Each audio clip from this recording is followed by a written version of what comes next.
I am Olivia, 28 years old. I live a quiet life in a small city, working as a rare book restorer, which is a profession that perfectly suits my personality. My days are spent with history, preserving the delicate paper trails of lives lived long ago, and my evenings are usually spent with a book and a cup of tea. It is a peaceful and orderly existence at Stone Lodge, and I have always cherished it. Before the history of this house is rewritten by greed, I would love to know who is watching. Drop a comment with your location, and the local time let us see how far this story travels. The Stone Lodge has a rhythm of its own. It is the steady roar of the waterfall outside and the quiet, rhythmic scratching of my scalpels as I lift centuries of grime from vellum. My world is measured in microns and millimeters. But that Tuesday, the rhythm was broken by the aggressive crunch of tires on gravel. I did not need to look through the window to know it was my father's polished sedan. Gary and Stephanie do not visit. They descend. They did not knock. They walked into my workspace as if they were conducting a pre-purchase inspection for a client. My mother, Stephanie, an interior designer who measures human worth in thread counts, did not even look at me. She looked at the walls. Her eyes were already stripping the character from the stone, replacing Frank's warmth with the cold, sterile aesthetics of a high-end showroom. My father, Gary, stood in the center of the room, his hands in his pockets, looking at the lodge with the predatory curiosity of a man who sees a jackpot instead of a home. "We have made a decision, Olivia," Gary said. There was no preamble, no "how are you?" There was only the sound of a financial advisor closing a spreadsheet. He pulled a heavy, leather-bound contract from his briefcase and tossed it onto my restoration table, dangerously close to a $500,000 antique book collection. He informed me, with a voice like flat cardboard, that he had pre-sold the timber rights and the entire estate to a resort development group. He was not giving me the 30-day notice required by law. He was giving me an ultimatum. Gary told me that the excavators and the work crews were scheduled to arrive on Friday morning to begin leveling the land, to make way for a luxury spa complex. I had exactly 48 hours to pack my life and vacate the property before my sanctuary became a construction site. I knew that under state law, even a legal owner couldn't evict a resident without a 30-day notice and a court order. Gary was counting on my shock to bulldoze me out before I could look up my rights, but he forgot that I don't just restore books, I study the laws that protect them. As I listened, I felt the air in the room grow thin. This is the trap of normalized cruelty. To a narcissist, a child is not a person with a heart or a history. We are simply unrealized assets. I was a tool Gary was using to liquidate his failed investment debts. In their eyes, my residency was just a line item they needed to delete to balance their books. They had spent my entire life parentifying me, making me the reliable one who handled their messes, and now I was the final sacrifice for Gary's ego. "This house is too big for one person, Olivia," my mother added, her voice airy and dismissive. "You would be so much more comfortable in a downtown condo with amenities. Think of the upkeep we are saving you from." They spoke about the burden of the house, but the only burden in the room was the profound greed that had eclipsed every maternal instinct my mother ever possessed. They were not there to help me. They were there to stake a claim on a jackpot they had not earned. I looked at Gary, whose eyes were fixed on the contract, and Stephanie, who was already mentally tearing down the walls Frank had built with his own hands. I was no longer a daughter to them. I was a commodity. Gary was bracing for an explosion. I could see it in the way his jaw was set and how Stephanie clutched her design magazines like a shield. They wanted the tears. They wanted the loud, frantic pleading so they could label me emotional and childish one last time to justify their theft. To them, a reaction was just more data they could use to prove I was unfit to manage a $3,200,000 asset. I did not cry. I did not ask why. I did not even rub my eyes to summon a regret that was not there. I just looked at the contract on my table and felt a familiar, frigid clarity settle over me. This was not a family dispute. It was a balance sheet, and I was finally ready to settle the accounts. I looked my father in the eye, my face a mask of icy calm that clearly baffled him. "I understand," I said softly. "I will be out by Friday." The silence that followed was heavy with their confusion. They had expected a fight they could win, but I had given them a surrender they did not know how to process. Gary's smirk faltered for a fraction of a second. This was too easy for him. And for a man who lives in spreadsheets, a transaction this simple felt like a trap he had not spotted yet. Inwardly, I was far from defeated. I was a survivor, and I was finally using the tools my Uncle Frank had left me. This silence, this staged compliance was my tactical retreat. Growing up in a house where your worth is measured in utility, you learn that explaining your pain to narcissistic parents is like handing a map of your weaknesses to a predator. These are the invisible chains of the survivor. I had spent 28 years making myself small to keep their peace, but today, I was going quiet to prepare a lethal blow. I remembered Frank's voice from years ago, steady and sure against the roar of the waterfall. When they get that look in their eyes, Olivia, the one that says they know best, do not argue, do not fight, just go quiet. Let them think they have won, and protect yourself. He had seen this coming. He knew his own brother-in-law saw the world in profit margins, and his own sister saw it in appearances. He had trained me for this war long before the first shot was fired. Good, Gary said finally, though his voice lacked its usual commanding swagger. That is a smart girl. We will be back Friday afternoon with the developer to do a final walkthrough. Do not leave a mess. I watched them walk out, their heels clicking sharply against the stone floor of the lodge. As their car disappeared down the mountain road, I did not collapse. I did not break down. I walked to the kitchen and began reaching for the stack of moving boxes I had hidden in the pantry. This was the beginning of my performance. I would pack prop boxes in the most visible rooms. I would leave the curtains open, so any prying eyes would see a daughter dismantled and defeated. I wanted them to feel the absolute security of their victory. I wanted them to walk into the Stone Lodge on Friday with their guards completely down. Because Gary and Stephanie were not just shocked by what they were doing to me, they were about to be shocked that I had stopped playing along with their version of family. Inside my mind, a different kind of sunrise was already glowing, one made of notarized signatures, legal facts, and a quiet, clinical retribution. My staged surrender was over. The reckoning was 48 hours away. The library at Stone Lodge is more than a room. It is a fortress of memory. I walked through the rows of custom-built cedar shelves, my fingers tracing the spines of a collection worth $500,000. Here, the air is thick with the scent of aged leather, vanilla, and the quiet weight of centuries. To my father, these books were just high-end kindling for his financial fires. To me, they were the physical evidence of a life my Uncle Frank spent protecting. I stopped at a first edition of Botanical Illustrations, its gold leaf lettering catching the afternoon light. Looking at it, I did not feel the warmth of a daughter. I felt the cold precision of an accountant reviewing a ledger of betrayal. Gary had been trying to liquidate my future since I was 18. I remembered the night he sat me down, his face full of that same financial advisor concern he wore today. He told me my college fund needed to be reallocated into a new tech venture. He called it a family investment. I realize now it was just a subscription to his ego, and he expected me to foot the bill. But Gary had underestimated Frank. My uncle had been watching Gary's moral flexibility for decades. Years ago, when Gary was drowning in a series of failed real estate gambles and mounting debts, he had tried to sell this very land. He saw the Stone Lodge as nothing more than a bailout.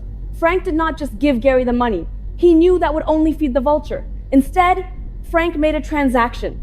He paid off Gary's debts, every cent of the $300,000 Gary owed, but only on one condition. Gary had to sign over his interest in the land and the estate deeds directly to me. Frank had essentially bought my freedom from my own father before I was even old enough to understand I was a prisoner.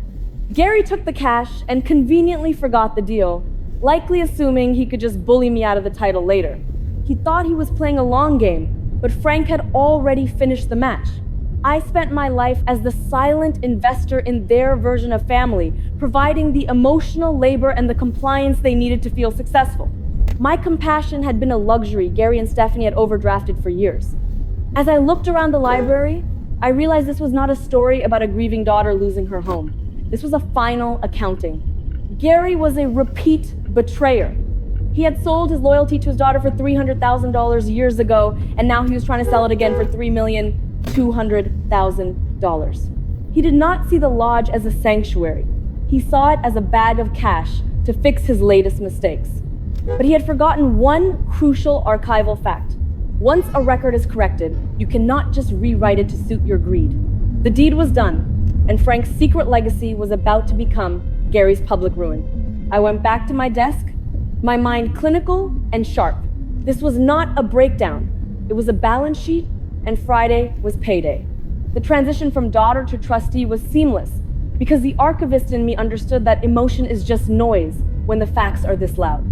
I did not call Julia as a friend. I called her as a restorer of justice. We met in a quiet, sunlit corner of the stone lodge, surrounded by the smell of old parchment and the steady, indifferent roar of the waterfall. Julia was a woman in her late 40s, with sharp eyes and an air of unshakable competence that I had always admired.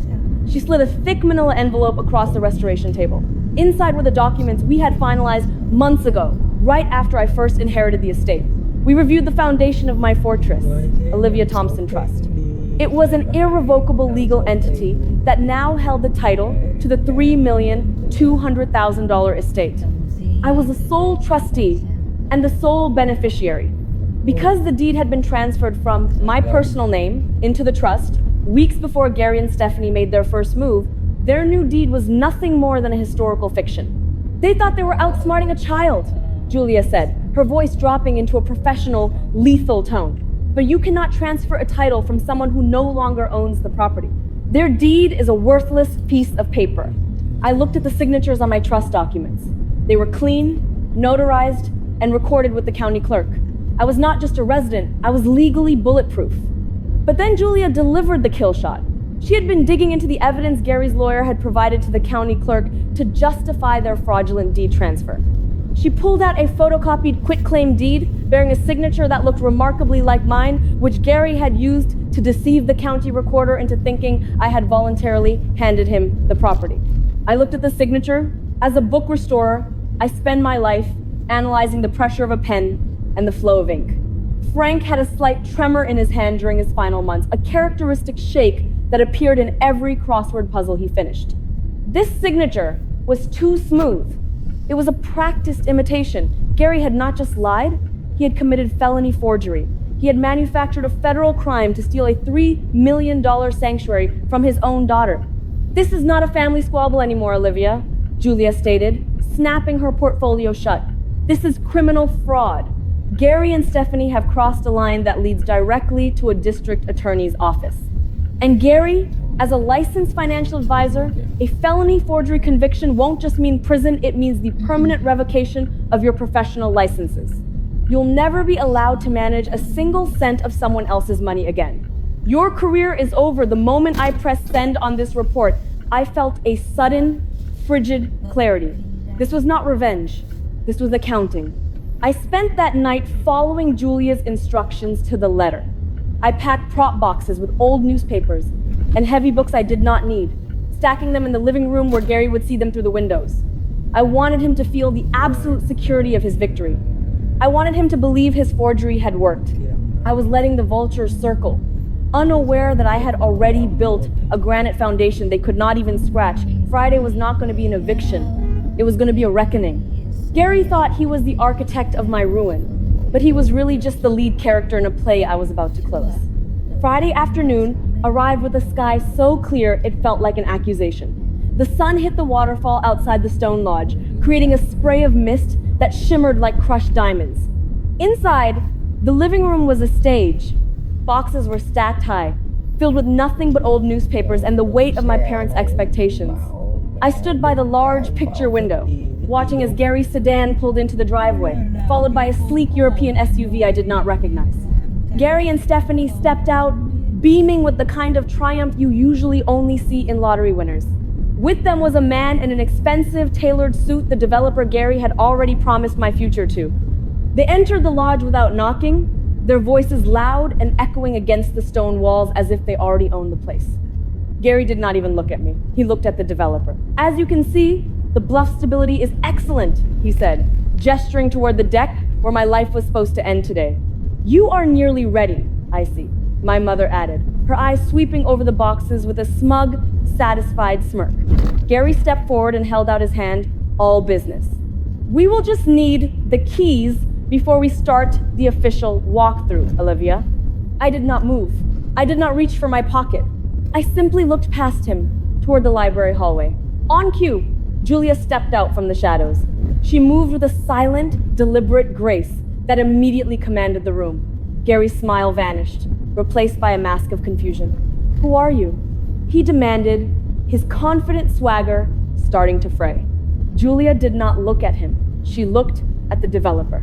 "My name is Julia, and I am the legal counsel for the owner of this property," she stated, her voice as sharp and cold as ice. "Before you go any further, I feel it is my legal and ethical duty to inform you that this property is not for sale." Gary scoffed, puffing out his chest. "What are you talking about? We have the deed. It was legally transferred. You have a piece of paper, Gary. But you also provided this developer with a fraudulent preliminary title report to hide the fact that the property was already moved into an irrevocable trust weeks ago. You lied to your buyers just as much as you lied to your daughter."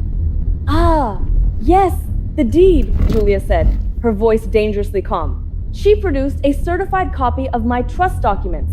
The problem with your deed is a matter of timing. At the time you filed your document, Olivia was no longer the legal owner. Olivia Thompson Trust is the owner, and Olivia is the sole trustee." Gary went pale, utterly, deathly pale. But Julia was not done. She pulled out the forged quitclaim deed Gary had used to trick the authorities. More importantly, she said, looking Gary directly in the eye, "This signature is a forgery. My client is a rare book restorer. She analyzes ink and pressure for a living.